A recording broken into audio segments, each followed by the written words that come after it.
Awesome. Cool. Okay. So are you ready for me to start the presentation, or are we good to start? Let me hit, what else I gotta hit? Um, Record. yeah, there we go. Happy Thursday, everyone. If you are new to us, we are coaching businesses for success. I'm Sherry speaking, and I'm here with my co-host, Megan, I guess. Megan, can you say hi so they hear your voice? Hey, Hopefully that helps someone track along. So you can join us on YouTube or podcasts. You can find us using the phrase the bookkeeper blueprint. On this call, me and Megan also run our own bookkeeping businesses, and we give you all the behind the scenes of what we did to grow it, what we are currently doing to run it, and how we are running it without going insane. So that's all of the types of tips that we share here. So we share what is working, what is not. Q&A does happen at the end of this call. So we do rapid fire Q&A. If you have questions, feel free to tag us in the group, letting us know that you have a question. There is a dedicated guide. So if you click on the Facebook group and then the guide, you can actually ask questions there. If you are in the bookkeeper blueprint and you have questions, we do prioritize your questions over. We try to get those answered first. So just let us know that you are there. And then we just kind of do rapid fire Q&A at the end. So if you're joining us on Facebook or on YouTube and you want to join us on the Zoom link, that should be posted somewhere for you. yes, I just try to post it everywhere. So if you don't see it, comment. And now I remember what you told me the other day, though. But Oh. it's there.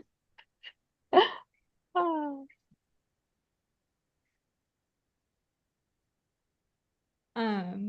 Cool. So then one of our bookkeepers in the bookkeeper blueprint, she has been with us for a while. She's had her bookkeeping business. She's on year 2. All right, Megan, Danny. Yes. Yeah. Two and a half. Yeah. Yeah. So she'll be 3 soon. If she's not there yet. Wanted to share her win with you because sometimes we just need to get out of our own head. Sometimes we think we're doing all of the things, and sometimes we just need to make a decision. And whatever that decision is, go full speed ahead on marketing in that sphere. That is what Danny Mac did. So she had an opportunity to do some in-person marketing and enjoyed it. Then she went all in on it. Within 60 days, she added $47,000 in annual revenue to her business. If you're following or doing the math, that is almost $4,000 a month to her business. And some of that was paid up front through cleanups and things like that. But most of it's just recurring monthly revenue. So if you're looking to leave your full-time job, if you've got a $5,000 a month goal, like I see someone on this call today does, I know for sure she has that goal. It's absolutely possible. Okay. If you haven't gotten our free calendar, so any of our free events go on this calendar, go ahead and scan the QR code that's on the screen right now. This will put a calendar on your calendar of all of our free events for you. So anytime we do a call like this, anytime we do a free workshop or like a boot camp that's coming up at the end of May, you'll get all of those added to your calendar. Today we're talking about starting with zero. How do you start your bookkeeping business when you need it to pay for itself? You don't want to put money into it, but you need it to start earning money. Is that even possible? And realistic? Has it been done before? And is it something you can still do today here in 2024? That is what we're talking about today. But before we jump into that topic, Megan, I'm going to plug real quick. If you are looking to learn Amazon, we have a workshop coming up this Friday where I'm going to teach you how to reconcile, how to deal with Amazon for your Amazon clients. So if you're interested in what that might look like, you can join us on Friday, 11 a.m. Central. And we're going to go all into that. So that is a workshop that's available to you. It is $47. So Megan will post the link to there. If you are in the Bookkeeper Blueprint group and all of those things, if you're part of the Fast Start family, you do get that for free. So do you know that? Okay. Well, we're going to dive in on getting started with Xero.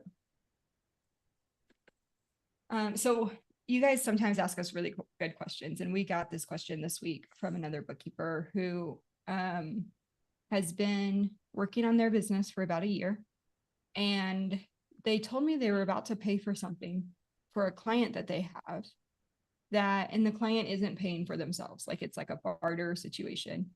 So when you guys ask these questions, sometimes they're too good to leave alone because we know other people are dealing with these same questions. So never get self-conscious if you ask us a question and we turn it into a topic, because you're probably not alone. And we see that just by talking to so many bookkeepers on a weekly basis, and just over the course of how long have we been doing this, Megan? So just over the course of time. So we know that this is not an uncommon question that we get asked. The answer is you can absolutely start with Xero. I put very little money into my business, and the only reason I did was I had an expense like an LLC document, or like I had another client that was desktop, and so I purchased desktop for like $800. And then I turned around, like it was like $800 of like expenses like that I then turned around and pulled right back. So I'm a huge fan of having the business pay for itself should you spend anything on your business, but I really think you can do it for free to get started. Megan, did you put any money into your business when you started? Yeah, I bought a course because I didn't know how to do the bookkeeping or how to start a business or anything like that. But my first cleanup job more than paid for that. And I didn't even have a computer. I had a tablet that I used when I first started, and then I cleanup job bought one like off a Facebook Marketplace or something just to get by for the first few clients. But yeah, I mean, outside of that, everything I did was as free as I could. But I needed a course to get started for sure. For So me. there might be something that you have to buy to get started Yeah. because you are starting a business. That doesn't mean you need to break the bank. That doesn't mean it needs to be $20,000. I know there have been endeavors I've calculated, oh, I want to start this. And it's like a thrift store. I would actually really want to start a thrift store one day, but it's like a nonprofit thrift store. You and I have talked about that, but for anyone listening, that's still on my like bucket list of things to do. And every time I go to calculate the cost with that, I'm like, if I were to do it all by myself with no fundraising, it quickly gets to $20,000 with like POS systems and just the rent space and things like that. Now, when I am ready, I probably could get that down because the desire will be there to like get it down. Does that make sense? Like the time is now and we'll push through it. But I think the same thing happens with bookkeeping businesses. You don't need to be paying someone for marketing. There are so many people out there, saying, hey, I'll go get you leads. You'll pay us commission, or you'll pay us $1,500 a month, and we'll pay for ourselves. So you don't actually have to pay me. However, sometimes if it's too good to be true, like if it feels too good to be true, it probably isn't. While they can work, sometimes it's just not worth it. And then I was also doing Upwork marketing. So I did, I remember having, so I started my business as an experiment, and it started because I got on Upwork first. So I didn't have an LLC. I didn't even really have a plan to do bookkeeping. I didn't have a website. I don't think I had anything. So one night I remember sitting in the recliner talking to Kyle, and I was creating an Upwork profile from my phone because I was a stay-at-home mom, and stay-at-home moms just don't get on computers very often. And that was such a change for me. So I was on my phone, my tiny little phone. I believe in tiny phones. Um, Instead of like Kyle's iPhone is like the big iPhone, and I don't know how you guys use big phones. I'm sorry. So challenge me in the comments and let me know if you are a big phone, small phone person. So my tiny little phone, and I created a profile, and then it was free. So completely free at that point in time to create a profile. Then I had people reach out to me within like 2 weeks of that. Like it was total experiment. And it might have been less than that. Like I could go back and look. I think I give that stat in the Upwork training I have in the Bookkeeper Blueprint course. So so all of that's there. I give you step by step, and I went back and got all my history and told you exactly what I did. After that, after I started getting communication and I decided, okay, I'm going to get clients from there, then I paid $15 a month. And I remember at the point where I was paying $15 a month for that, it kind of irked Kyle. Not like irked, like he was upset about it, but like he would not have. He would have been doing it completely for free, but it felt like it kept me like, because I'm paying for this, I will be consistent at it. Does that make sense? Like I have to show up to this platform because I'm paying for this platform, so therefore I have to use it. Yeah. And that was definitely I would consider like a wise expense. It was $15 a month to give me, and it gave me like 30 credits a month. So that's all I did. And my goal was just to spend all of the credits that they gave me to apply for jobs. And then after that, I developed a system where I just wanted to submit like 3 to 5 proposals a day if I could find them. And I just did that like consistently. So on a weekly basis, it was 15. So if I had a sick kid or something, like I then transitioned to 15 a week. I just have to do 15 a week. And so then at that point, I would occasionally have to buy like a bundle of credits and use those. And that worked out really well. So that was like the first like real expense that I purchased. Just to keep me consistent. So that could be like the equivalent if you want to make yourself a professional profile on Facebook, if that can get you to commit to growing a following on Facebook. I would almost encourage, like, if you're dealing with that mindset of like, I don't really want to be on Facebook, that might encourage you to be on Facebook, because then you're not necessarily adding them as friends. They're following you. So if you're posting shorts and things like that, then it's $15 a month. Then if you're like me, you'll show up because you're spending the money. And it's hopefully coming out of your business account, so it's tax deductible. And I don't think you have to pay for it to be professional. I pay because I wanted it verified because my page got hacked before. Right. So if you, yeah.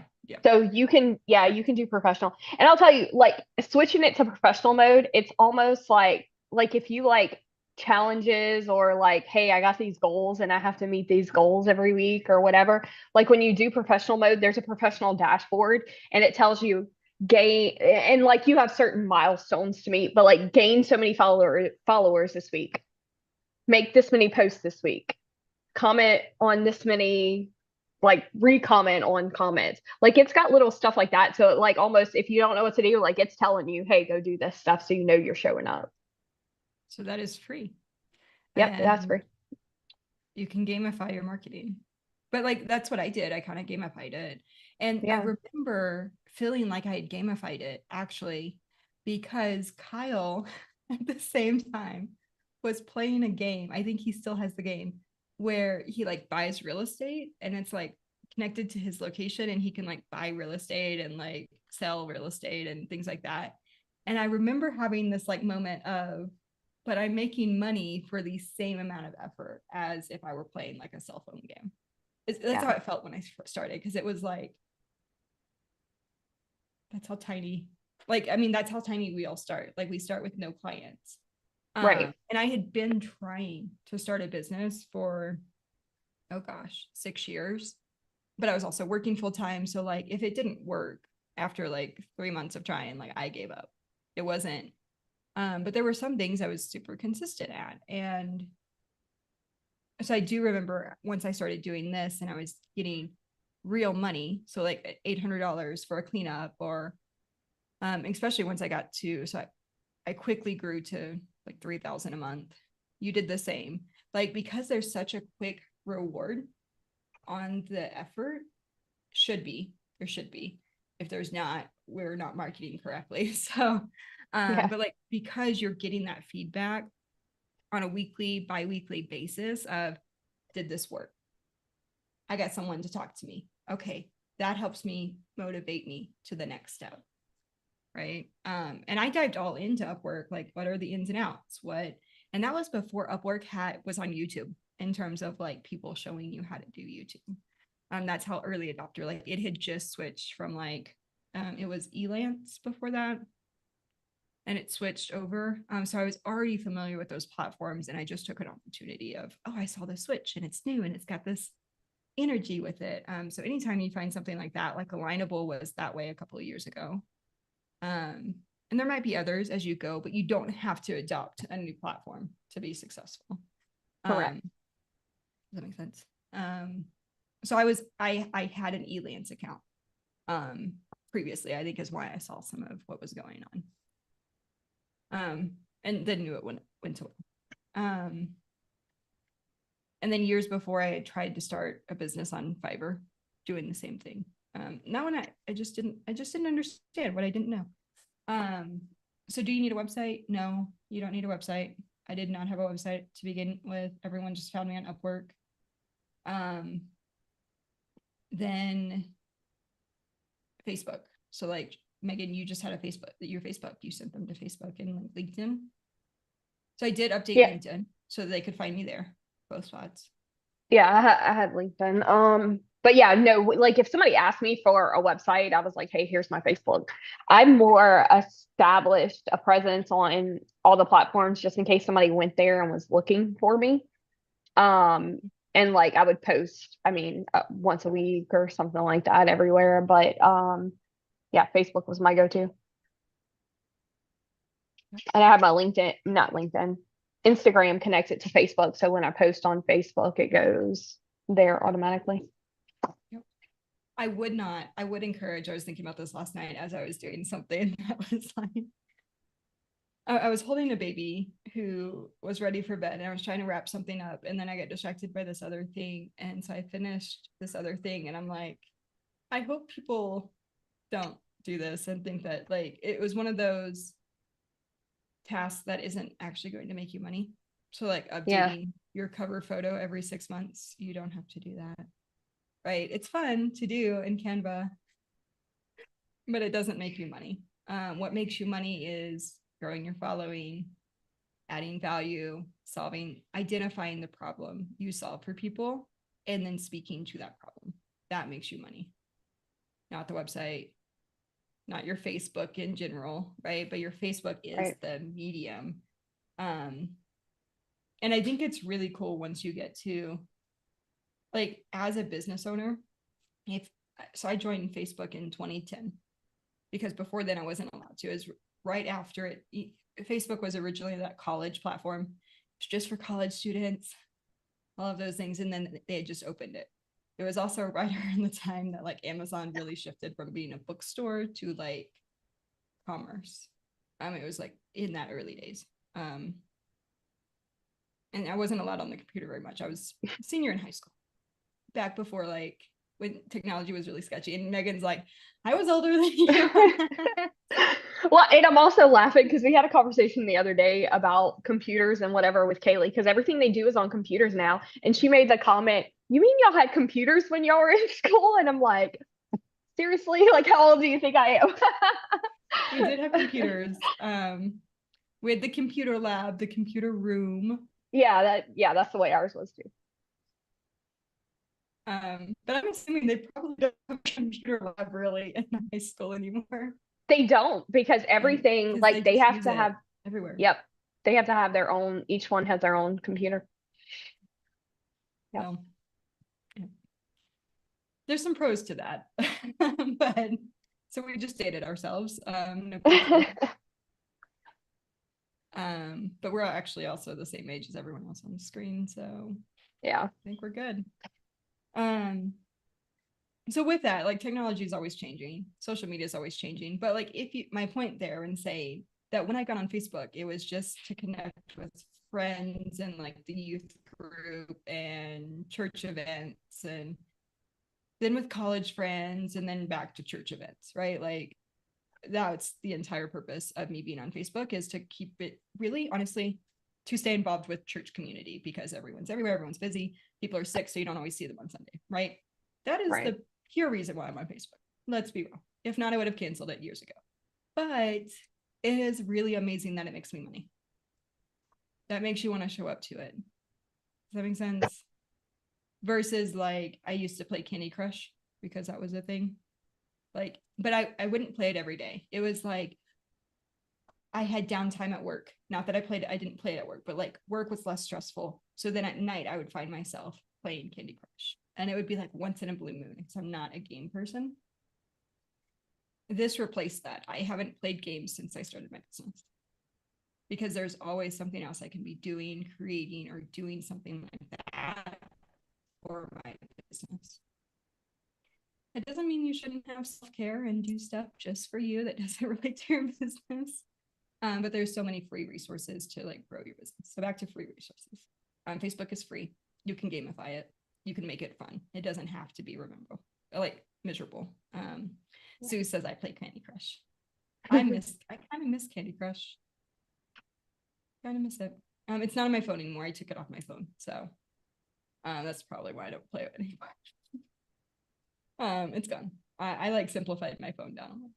You can call me, text me, and if you're in the Bookkeeper Blueprint, if you're one of those premier students, you can Boxer me. That's what I use.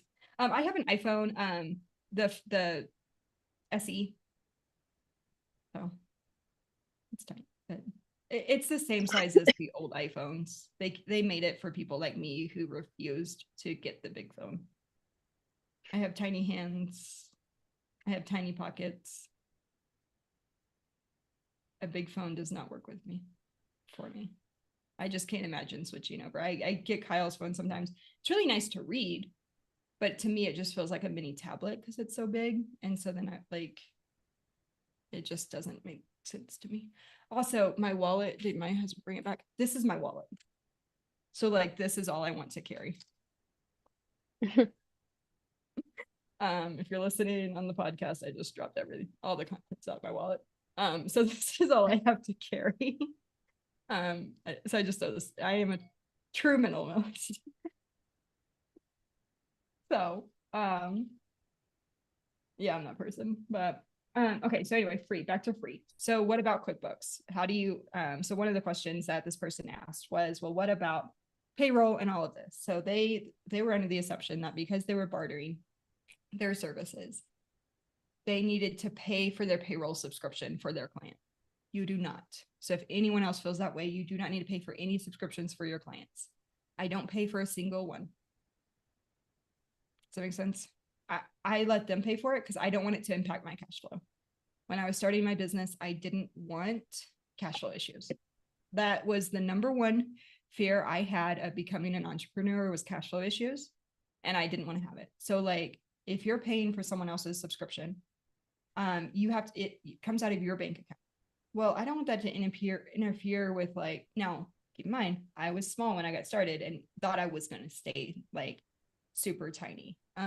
So I was surprised at 3,000 a month. I was surprised at 15,000 a month. Like those were surprises to me because I really didn't think I would ever make money online at this point. Like I'd been trying for 6 years. Why now? Like, if does that make sense? Like, so, but I knew I needed business insurance. So business insurance can cost you $1,200 a year. It can cost you more than that. It can cost you less than that. But like, I wanted to pay that annually. I really like to pay just now. I pay it like twice a year, but a $600 payment if you're paying twice a year, depending on who you have. I'm just making up numbers. And I have a subscription hit. What if I was only making like $800 that month or $1,200 that month? Then I just didn't want. I wanted to be super cautious.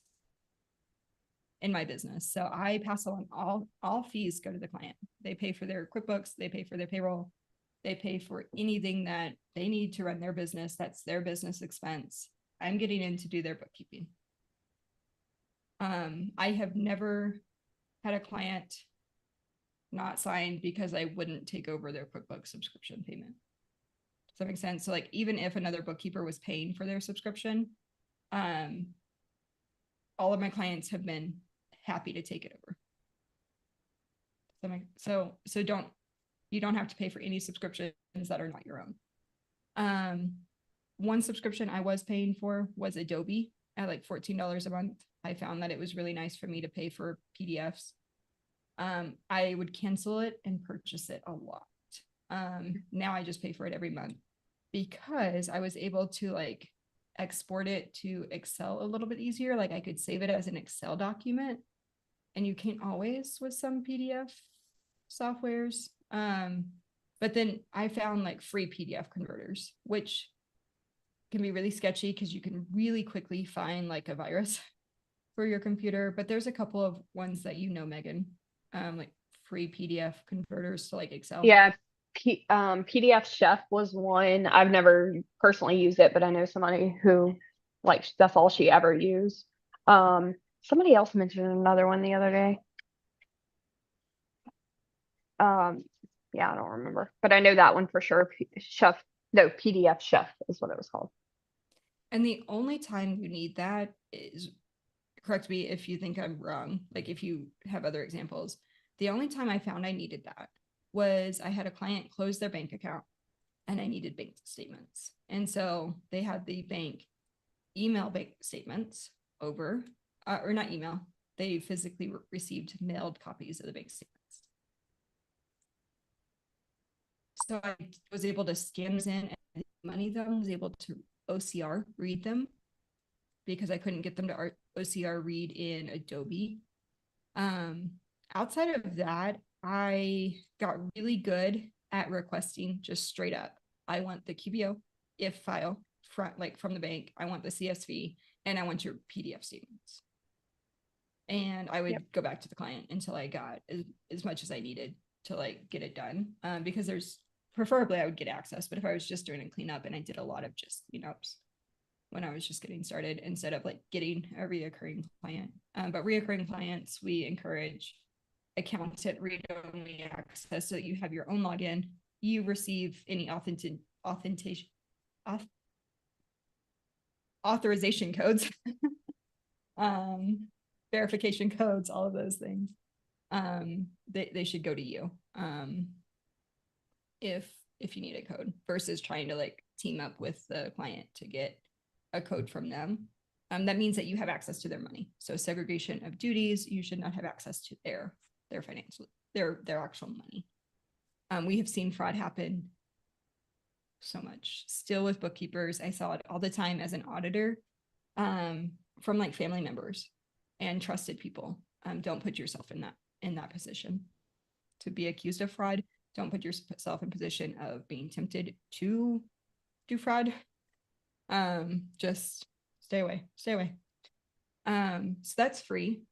QBOA, QuickBooks Online Accountant. I've had calls where bookkeepers think that they have to pay for QuickBooks. QuickBooks is 100% free to you and for your business. So once you sign up for a QuickBooks Online Accountant, you get QuickBooks for your business and for your clients, like a portal to collect their files. It was immensely smart. I think people do abuse it in terms of like, I've heard so many CPAs tell clients if they have multiple companies to just get a QBOA account. But I think QuickBooks makes a ton of money off of all of us paying for a subscription. So I'm not justifying it. I'm just saying, like, I don't think they're like completely jumping and finding all of those, but I think there are some issues of it. But it's super smart because I did think I had to pay for it. So don't be me. Sign up directly. So I paid for it for a couple of months, thinking that's what I was supposed to do. You do not. Now, granted, my first client was in desktop, so I didn't fully understand. I had to figure that all out because I didn't buy a course, Megan. I was just like, I know the bookkeeping, so I'll get in. I understand the financials, so I'll just dive in. And it was a lot to learn just coming from like, I'm working for someone else, I'm working for CPAs, I'm doing financial statements, I'm preparing them, but being a business owner is a whole nother ballgame. Right. And I don't think it has to break the bank. So some other things that you don't have to pay for. You don't have to pay for someone to post to your social media.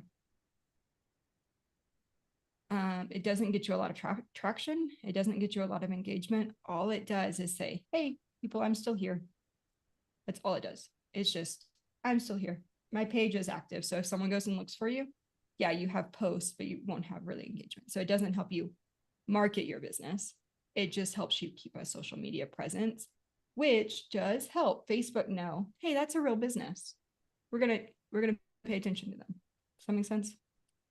So it's just like I'm here. I'm checking in, roll call. That's what that does. But so you don't have to do that. You can simply schedule posts.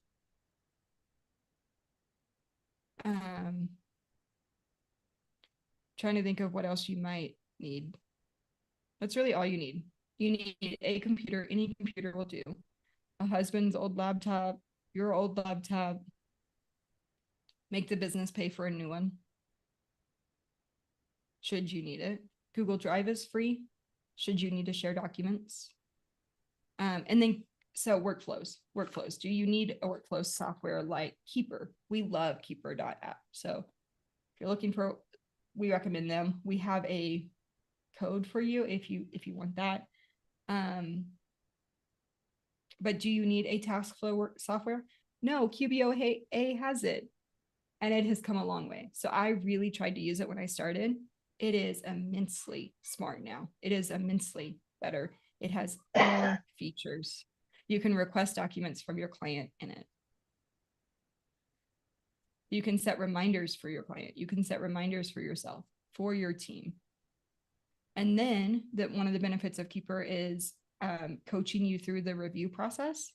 QuickBooks does that as well. And there's a lot of nifty features inside of that review tab that you can add and tweak to make it really work for you and your clients.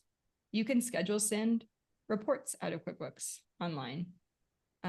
Keeper is $8 a month, or if you want to white label it, I love branding and brand everything. So I pay $10 a month per client, but it's $8 is 100% okay. Now per client. So what I did, I didn't do this at first, but what I have done since is I have created I went through all my clients and said, how much am I paying for software, like directly related to all my clients? So Keeper is one of them. I do use a engagement letter software, which I'm not going to say the name of because you don't need it. You don't have to have it. It's nice. It made my life easier. However, Keeper is coming out with a billing system. So I'm just going to hold out for all of that to keep working out. So if you really want that, message me. I'll have a conversation with you. So anyway, I just went and totaled all of those types of softwares and said, how much is that? I came up to like a $25 fee divided by the clients I had currently. And so now I just charge like a $25 admin fee to all of my clients to help cover the cost. So instead of raising my base rate, that's what I did at first, is I just raised my base rate. Now that base rate's still the same, and now it's higher. That base rate just is the bookkeeping. And then I use that just helps cover some of the cost of because all of the software keeps going up. Keeper, though, thankfully has not gone up. It is still $8 and $10. And I think that's just because they're growing. And as you add a client, they're banking on you growing your business. What I like about Keeper is you can have as many people using Keeper as you want. So you're only charged by client, not by user. Other softwares charge like Jetpack Workflow, Carbon, things like that, all charged by user, which is a limiting factor because I always want I'm always the one to find someone to do 2 hours of work a week if they want it. So doesn't. That's why I like Keeper. It's because it charges me by client, not by user. So then I just figured out a way to pass that on respectfully, and I have had no issues doing that. I think everyone understands that just like everything's going up, and so I think more of my clients have been just thankful that I would actually charge them instead of like get to a point where I want to fire them because they're undercharged. What else do we see bookkeepers? You don't need things like CPA Site Solutions has like a website that they'll go build for you. You don't necessarily need stuff like that in terms of like having them run Facebook ads and all of these things. Like you don't need someone to do all of that for you at the beginning. At the point that you want to do a website, I would consider something like we're recommending Equip 360 because it's an all-in-one software. So it's your Calendly, it's your email marketing, it's your website. If you want to have a course or an onboarding course for your clients, you can put that in there. You can schedule your social media posts right there. Like it's everything that you would need from like a email marketing, landing pages, funnels, all of that is in Equip 360. And it's really easy. It's user friendly. If you get stuck, also me and Allie can jump in on a one-to-one and help you with that. So we're kind of encouraging that route because it's so many softwares with one flat monthly rate that's cheaper than if you had all of the softwares. So we do recommend that. Sue says she highly recommends MoneyThumb. Absolutely. I really loved MoneyThumb for like a good year or two. I actually do not use MoneyThumb right now. Megan, are you still using it? Yeah, so I started when I don't know, it's been a few years and it was like really, really cheap at the time. I want to say like 20 or $30 or something like that a month. And then their price went up, so I'd quit using them. But they do offer like where you can, I forget what they call it, but like buy so many conversions or something like that. And I had a really big cleanup that I needed it for. So I bought the conversions and they don't like they last for like a year. Oh yeah, exactly. That's what I did. But it lasts for like a year. So, but my problem with any of it is that I don't use it often enough that it takes me hours to figure out how to use it. And then I'm like, I could have just typed this up and been done with it. It almost has to be like a really big job before I even attempt to use it. Absolutely. So MoneyThumb would be my go-to should I ever need it. But because right now my clients are now like recurring Yeah, clients and I have access to stuff, the need to have it has reduced a lot. So I haven't had to log in. I wound up that buying makes a like they difference. had a lifetime access at one point. I bought that and then went away. Like it's not really lifetime. So No, I don't yeah. even know. Kyle might know what's going on with MoneyThumb. I don't know if he's gotten in to use it at all, but so far none of my contractors have said that they needed it either. Yeah, I don't know if it wasn't necessarily false advertising. It was just the program changed, like it went away the way that they had done it. So, and I Yeah, think businesses have every right to do that because I want to be able to do that in my business. Like if all of a sudden I don't want to serve a particular thing. So like that's my take on it is I'm not upset at all about it. Just because I want the flexibility too was kind of the mindset approach to things like that I take. And it wasn't much. So like I got the value out of it. Like I totally because I had one cleanup where what happened? I didn't get accountant access. It was only a cleanup and they did just send me PDFs. And it was like a $1,500 cleanup. And man, that cleanup should have been like super easy if I had had like the CSVs and the QBO import. It was not. And I remember I spent so long on MoneyThumb and then I had to redo it because I did it wrong. And then it's kind of a nightmare. Like it should have taken like 15 hours and it took me all week long. I just Oh no. remember the only time I had to work was at night. So I just remember staying up like every night all week long. And it was like, I'm over this. But I promised him I would have it done because it should have been super quick cleanup. Things happen. Those happen. And I didn't lose money on the cleanup. It just took more effort than I expected.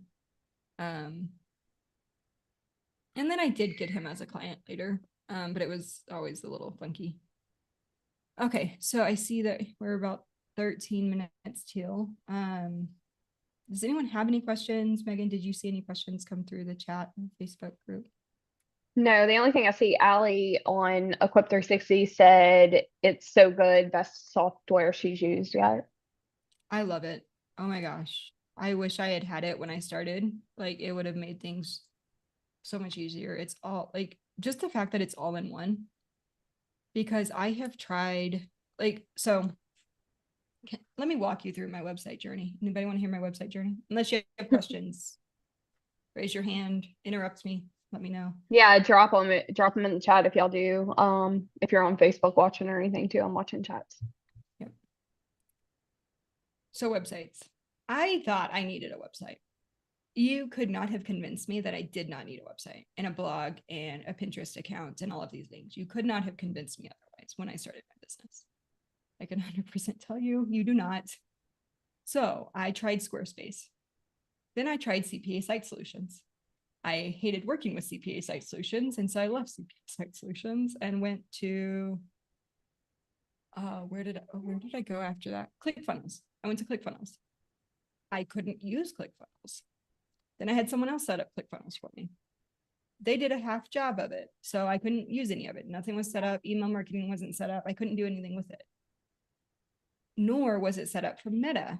So ClickFunnels, you can't set it up for an SEO purpose. Like when I look at people's websites that use ClickFunnels, like if I were to go to Megan's right now and like look at it, and this is not, she did not set up her website. She does not do this. This is not on her, but it's an example, right? If I go look at the metadata behind her website, she will never be found unless someone physically searches Harvest Books LLC instead of bookkeepers in Louisiana. They're not going to find her, right? Like you can have the best niche in the world, but it's not going to drive you traffic.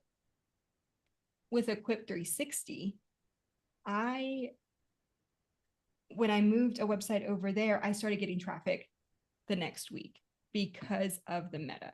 And I know how to do SEO and I know how to do the meta on it. I know what to put there, but it's not an option on sites like Squarespace is a little bit. You can do some things with it, but it's limited. You have to have a plugin. You have to have a plugin for things like Constant Contact. So I switched from ClickFunnels to Constant Contact a year and a half ago. Now in January of 2023, I switched over to Constant Contact because again, I was a little stuck in a rut and I needed to change. But it wasn't that I needed to change a website. And I wouldn't say if you're stuck in a rut, the solution is the website. But I was trying to like simplify stuff and things like that. Because if you change your website, you're losing all of that history for your of having an established website. So you don't want to just willy-nilly change websites every 5 years. So what I did was I switched over to Constant Contact because Constant Contact was an email provider and a website at that point in time. Then they sold off the website portion. So now all of my benefits for being in Constant Contact have gone away. That's not helpful. So now I'm going to change all of that again. I'm going to make another shift because things have changed, but that's okay. So now in Equip 360 though, you have the metadata. It's there. You can see it. You can be found in search. You have the option for blogs. You have the option for email marketing. And when I moved over to Constant Contact, the problem was I couldn't do like a paid PDF.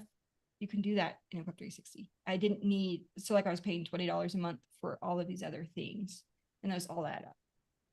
So I've been through the ringer. I have tried everything. I have tried lead pages. I haven't tried Wix, in fairness. But I do know someone who uses Wix, and sometimes it doesn't have the meta set up there either. You have to do additional plugins. So Equip 360, you don't need any of that. That's the beauty of all of that. It's all in one spot. Your social media is in one spot. You can brand it all the same. You don't lose your brand assets. So anyone using Canva, you upload something to your website and then you can't find it 2 years later. It's all right there in Equip 360. So everything you upload is saved right there. So I 100% recommend it, just because like I was super impressed with how well it was. Like, so my concern with the website is, will the search engines find this and will it start giving me domain authority? With Equip 360, yes. With a lot of other sites, no.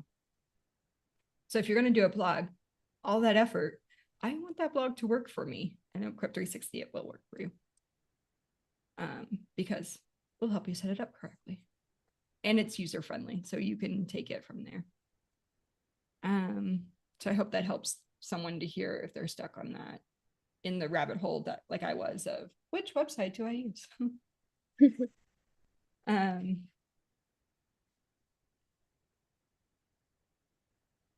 Letty, absolutely. Does a website at some point help? But remind me, you have a what? You have a website for your other business, right? How long have you been in business for that? And you can unmute if you want. How long have you been in business for that? Or do you use the parent company? The parent company has a website and it's like sending you traffic through that. I started working as an agent 12 years now. I've been working as an insurance agent. But at the beginning, I've been working for a company, for a broker. So, but I mentioned I was a 1099. But last year, or like 2 years ago, when I always was paying a lot of taxes, because I'm a 1099. So my tax preparer said, you know what, you should become an S corporation. So I still work for the other company that that I've always been working, but I just created an S corporation, like for taxes, I would say, purposes, so I can save.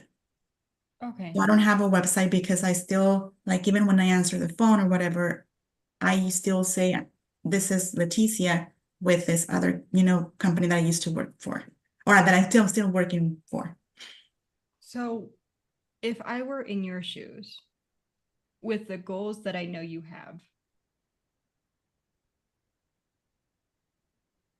okay, if it were me, so honestly, like if it were me, what would I do?